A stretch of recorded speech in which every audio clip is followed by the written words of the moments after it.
Chapter 3, The 27th City.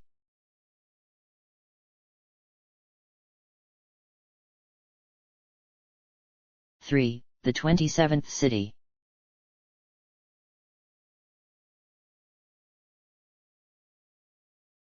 Someone slept in. Late. That someone, by the way, was Centurion DuPage. Hedwig, ready 8 a.m. sharp, stood outside DuPage's apartment the next 4 hours, tapping her foot and shivering. When she knocked, the door opened and DuPage's lieutenant stuck out her head. "SH. The lady is asleep. We have a mission. And Lady DuPage is the executrix of that mission, is she not? We operate upon her timetable." The door shut in Hedwig's face. Noon, DuPage finally shambled zombie-like from her abode, wrapped in a quilt, supported by her lieutenant's shoulder.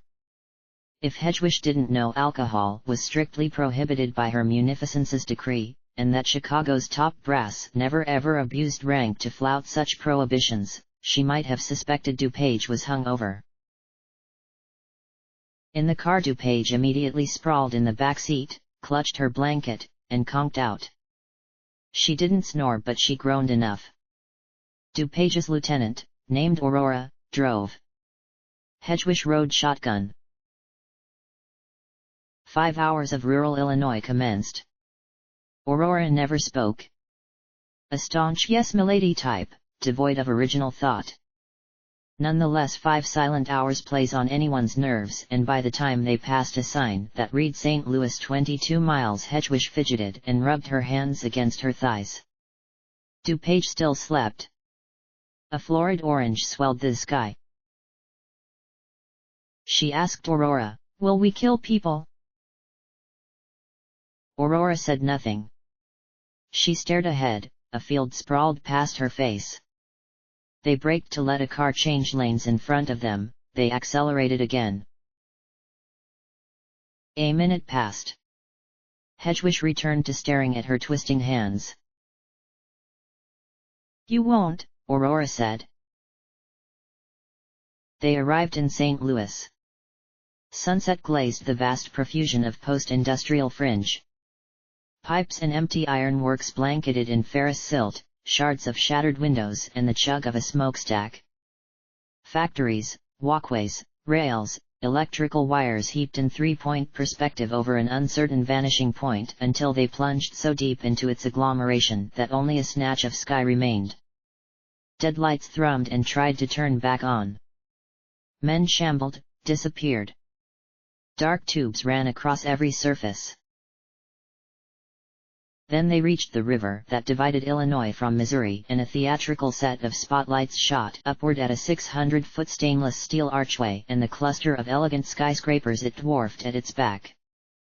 They rumbled onto a bridge, the dead industry peeled away behind them.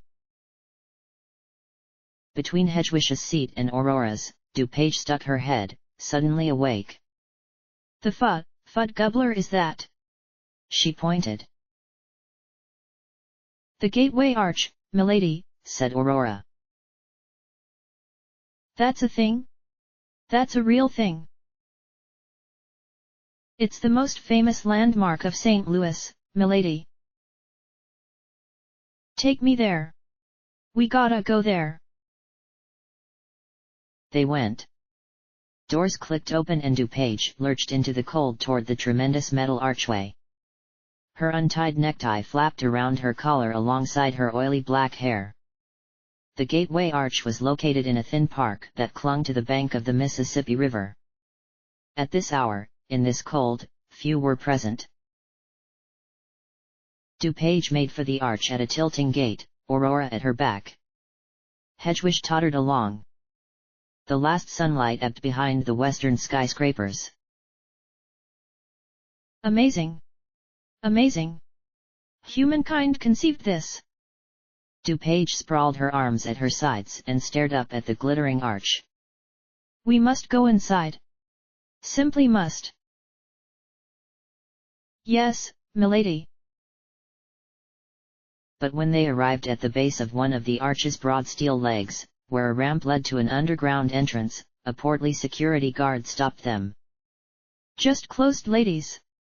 Come back 9 a.m. bright and shiny. DuPage harumphed and dragged Aurora aside. Hedwig was close enough to hear. This place is the best. We must do it here. I don't believe this location suits your powers well. Perhaps that tenement? She pointed to one of the nearest skyscrapers. An enclosed space can be better manipulated by your magic. There will be fewer exits for our enemy. No, too boring. Way too boring, yawn. I didn't drive 50 hours to fight in an ugly apartment. Now this arch, this is something truly unique. So many cities in this country are exactly the same, you have to take advantage of the flashes of originality. Excuse me, sir, what's the purpose of this arch? Well now. Glad you asked, young lady, said the security guard. This gateway arch is a symbol of the United States of America's westward expansion from sea to shining sea. It's a monument to the hard work, tenacity, and pull yourself up by your bootstraps mentality of all the brave men and women pioneers who set forth from this very city on a long and perilous expedition to the unexplored and uninhabited wilderness that laid beyond. Designed as part of a competition in 1947 by Finnish architect. Okay. DuPage unlatched from the archway entrance and galloped into the long stretch of greensward. This is stupendous, splendiferous. Is splendiferous a word, Aurora? I believe so. We have to do it here. We have to think of the symbolism. One must live for these kinds of moments. Her reedy, unimpressive voice railed beneath the grand arch as Aurora and Hedwig trudged after her. She twirled, twisted, lurched, her almost skeleton body adept at trenchant and acute angles that managed to emerge clearly from under the folds of her poorly tailored suit. This weirdly childish side of DuPage unnerved Hedwig, especially since this entire scenario unnerved her. She was utterly uncertain of her role in this expedition, she had no idea what the Empress expected of her.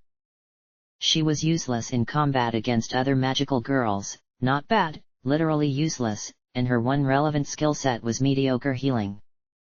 The only hint to her purpose was that her presence would supposedly diminish casualties. Well, she had something to say about that now.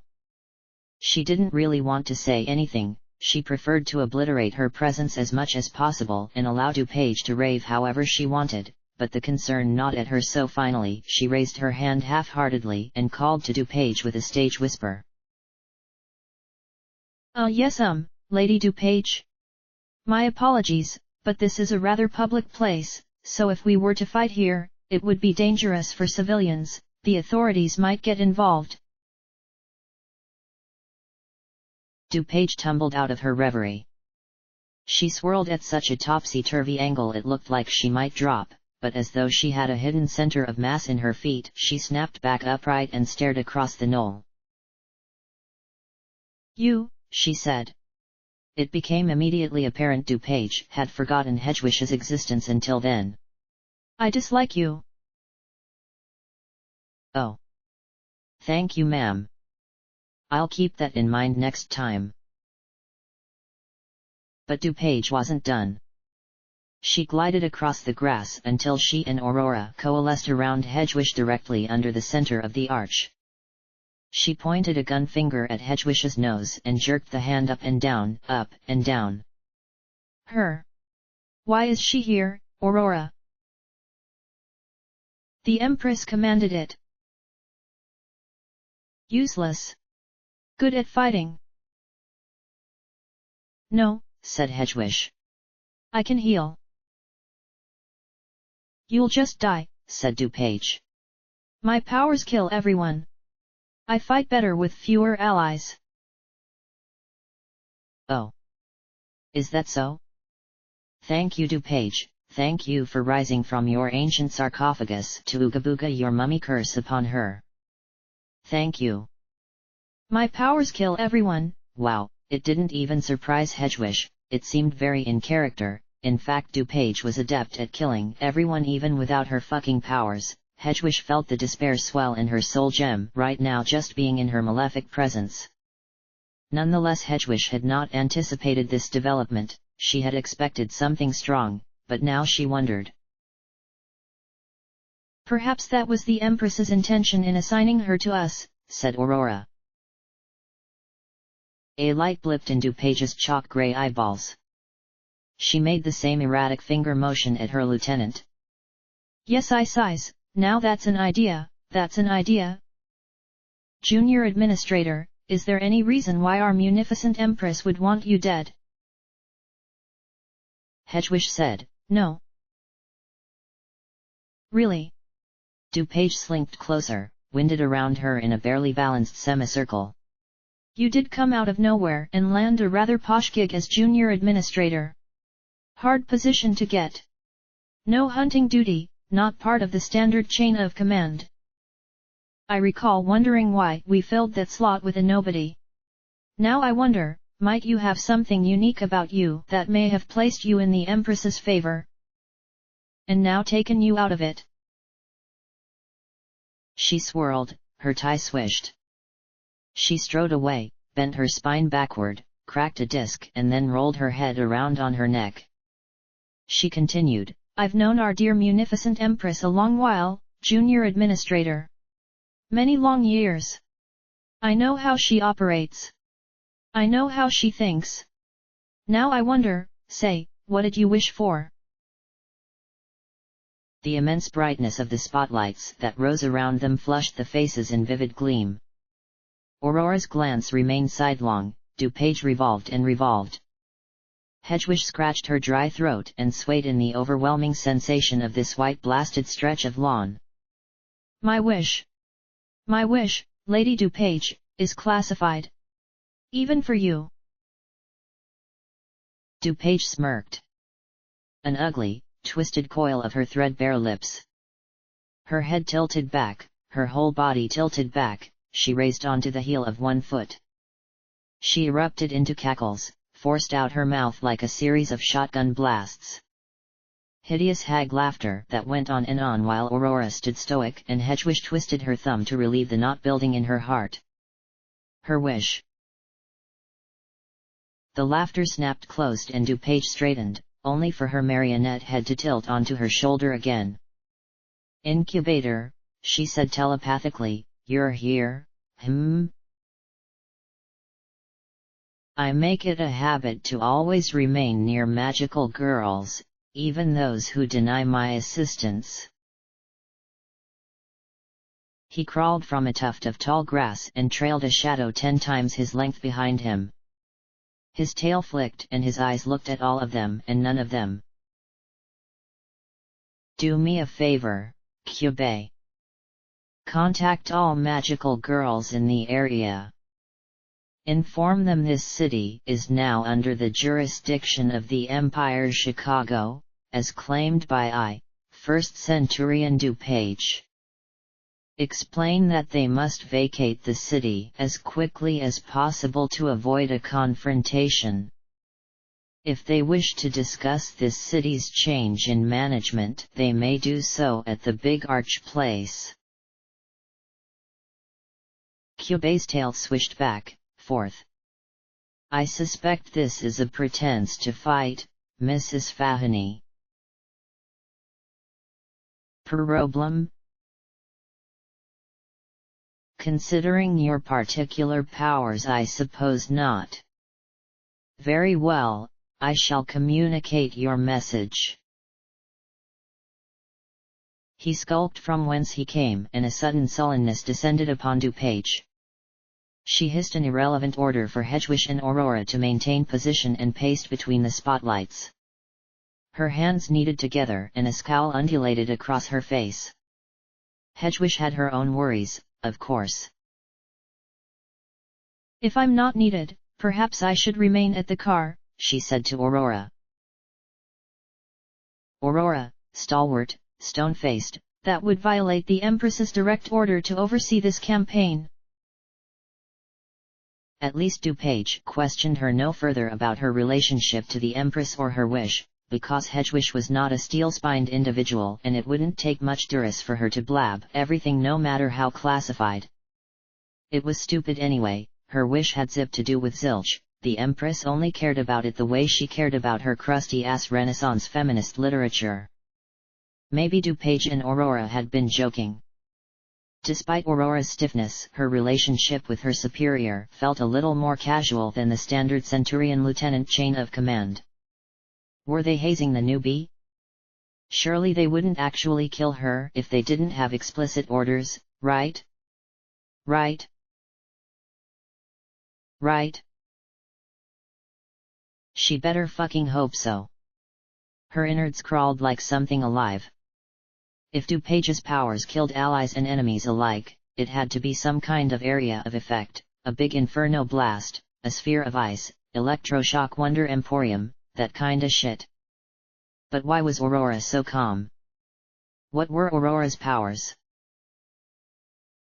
I hate this city, said DuPage. They milled an hour more until out the solemnity of deepening night a pair of vehicles rumbled to a stop by the riverbank. It dawned only gradually on Hedgewish that someone had come. Despite her anxiety, she hadn't expected it. She had operated under a baseline sense of security that no matter how unpleasant things got, everything would on the whole be okay. Most of her life had gone that way. The bits that hadn't, even those had ended okay, at least for her. So as the doors of the vehicles opened and 1, 3, 4, 7, 8, 9, 10 girls emerged, Hedgewish still considered it unreal. She had sat here for an hour doing nothing after driving for 6 hours doing nothing after waiting in front of DuPage's apartment 4 hours doing nothing, and despite all that nothingness nothing had built, no sense that the nothing would come to anything except that same annoyance that plagued her day to day, the feeling she saved her fuck bag for. But this was beyond the fuck bag. Hedgewish realized this was a problem expletives could not correct. Loathing, horror crawled inside her. She stepped behind Aurora, although she was too uncertain to cling. That's 10 magical girls, there are only supposed to be 7. 6. Not a twinge of nervousness appeared on Aurora's face. The main girl was supposed to be in Denver. But it appears Denver has come here instead. Oh God. It was true. It was really true. Hedgewish had not always lived in Chicago, where internet was banned. She once frequented Magnet, Denver's forum.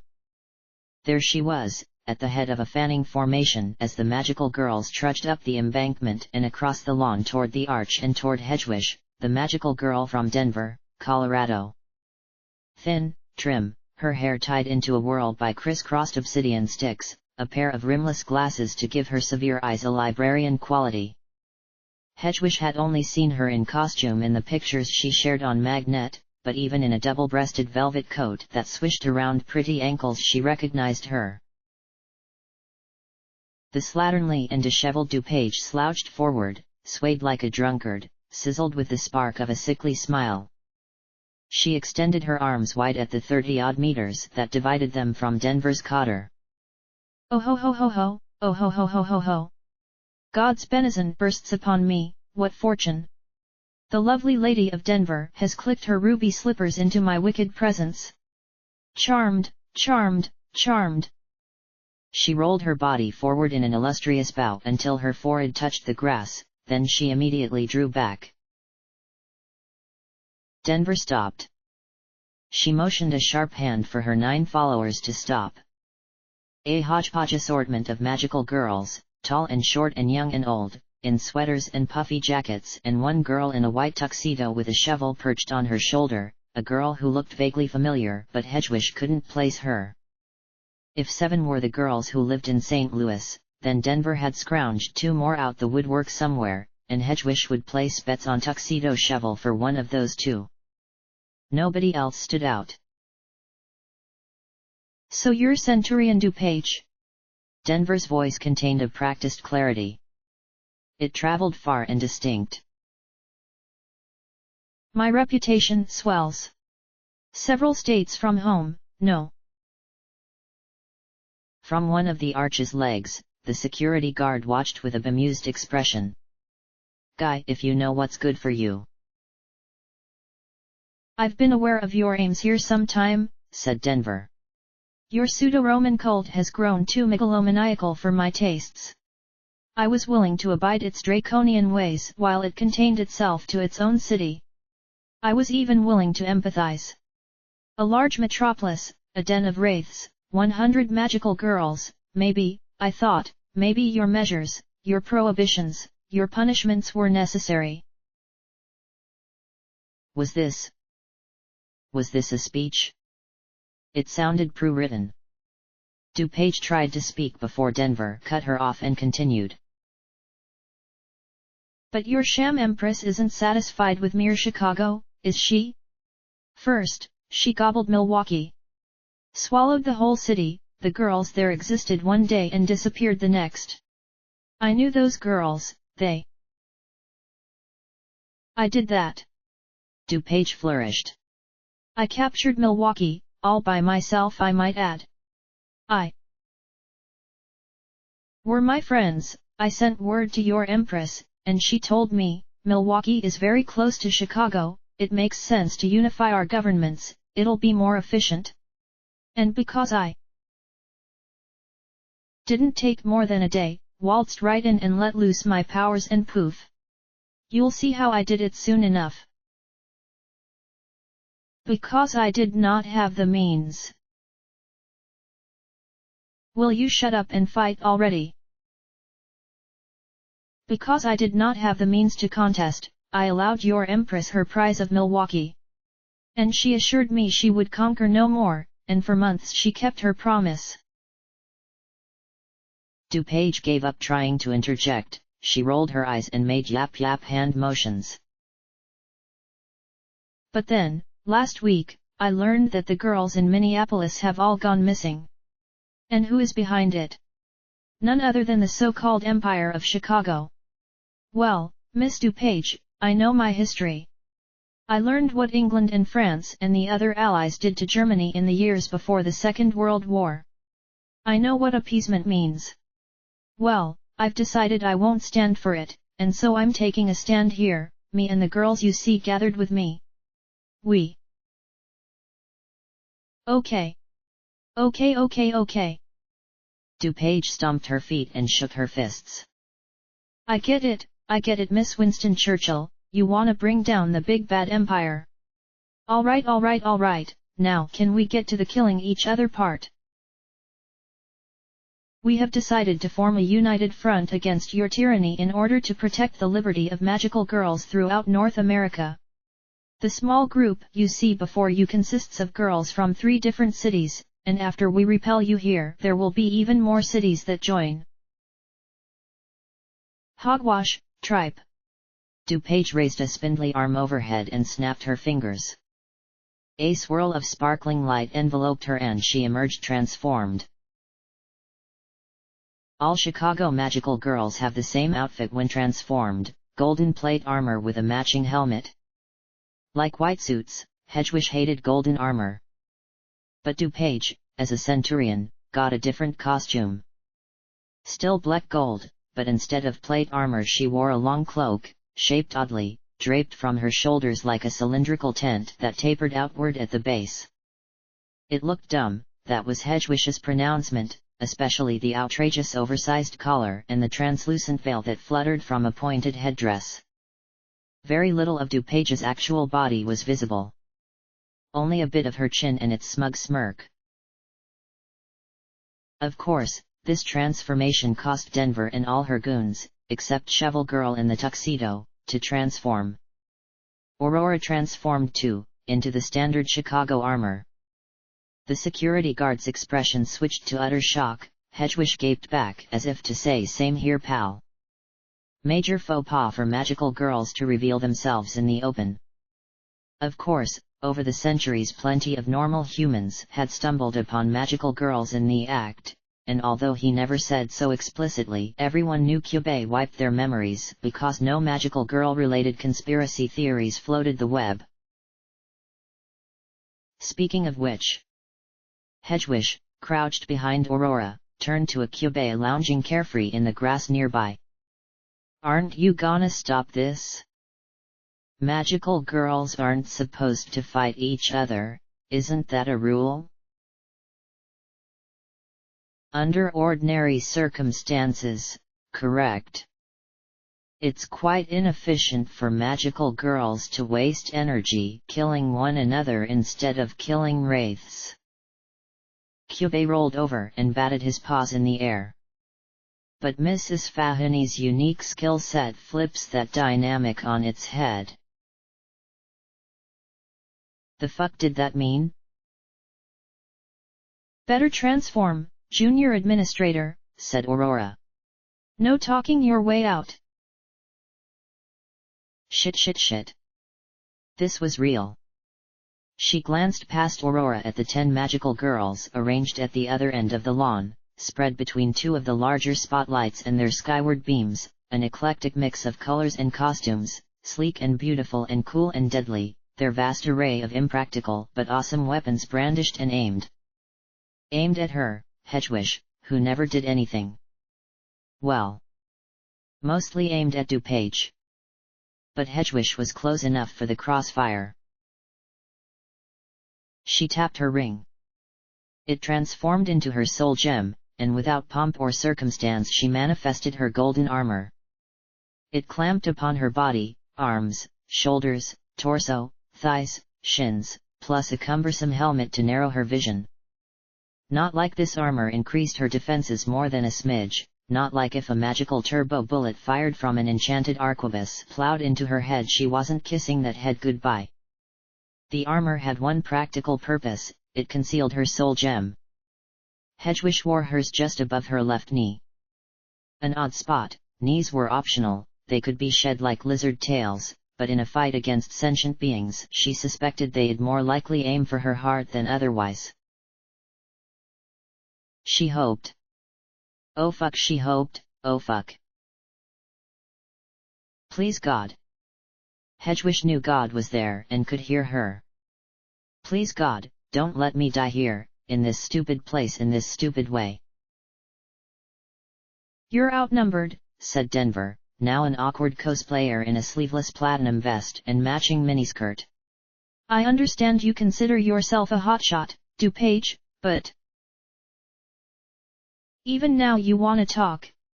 From the sides of DuPage's cloak, as though its fabric were liquid, emerged her arms. Her elongated digits terminated in pointed fingertips, one hand balancing an open tome, the other a crystal ball in which darkness swirled.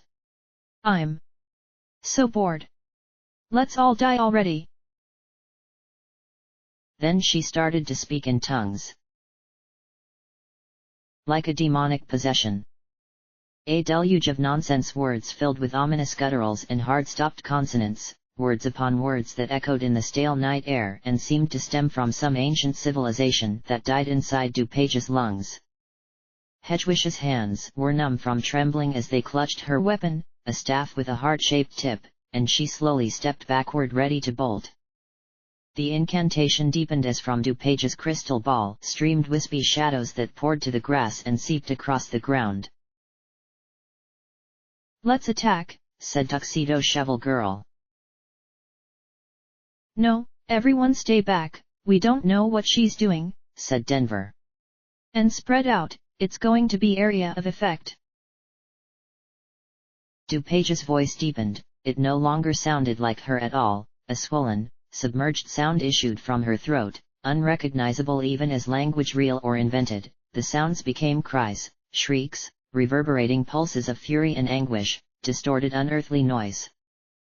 More and more black shadow fell from her crystal ball, it coagulated into a burgeoning vortex, and where it touched the grass curled and darkened and died. Area of effect attack, some kind of antimatter smoke? Acidic or envenomed? But it moved so slowly, grew at such a tepid and arduous if steady pace. Hedgewish stepped further back, DuPage's voice was now only a single thunderous murmur.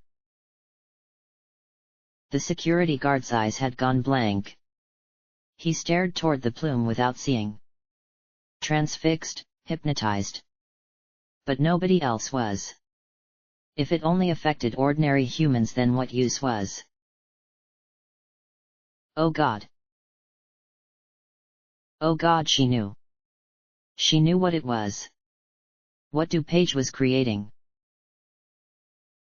From the black vortex rose figures. At first 2 or 3. Enshrouded in a crackle of static. The undefined outlines of heads and shoulders.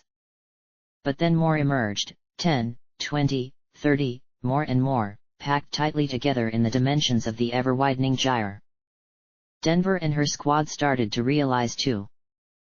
But by now the shadow streaming from the crystal ball increased exponentially, as though the darkness already spawned beget its own darkness.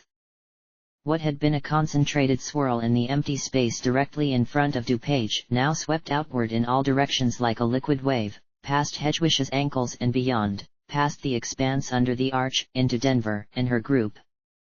In an instant the entire green turned to black and all the spotlights went out. The distant lights of the skyscrapers dulled. The leafless trees stretched their branches into a briar patch. Hedwig fell on her ass. She gripped her staff and twitched in paralysis as all around her, left, right, forward, backward, all around her rose the same staticky figures, some small, some big, some in the distance uncertain mammoths. Wraiths. A wraith miasma. DuPage ceased her sound. She snapped her tome closed and retracted her arms into the liquid gold of her robes and started to laugh. Now, she said. Now die. End of chapter. Chapter end.